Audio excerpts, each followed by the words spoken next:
لو انت شايفني دلوقتي فغالبا جسمك محتاج مية أكتر مما انت فاكر. المية مش مشروب عادي، دي اللي بتشغل جسمك كله، من أول خلية لحد آخر نبضة في قلبك. دماغك أول حاجة بتتأثر، تركيزك بيقل وبتبدأ تحس بصداع، مش لأنك تعبان لكن لأنك جسمك ناقص سوائل.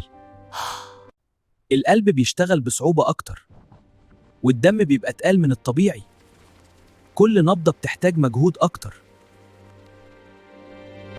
هتبدأ تحس بتعب مش مفهوم، دوخة، جفاف، وممكن مزاجك يتغير، بس أغلب الناس بتتجاهل ده. الموضوع مش هزار، جسمك بيبعت لك إشارات وانت مش واخد بالك، كل علامات دي معناها حاجة مهمة. والحل بسيط جدا، كوباية مية في الوقت الصح ممكن تغير كل حاجة. اشرب قبل ما جسمك يطلبها بصوت عالي. وصلت؟ ولا تحب نعيدها تاني من الأول؟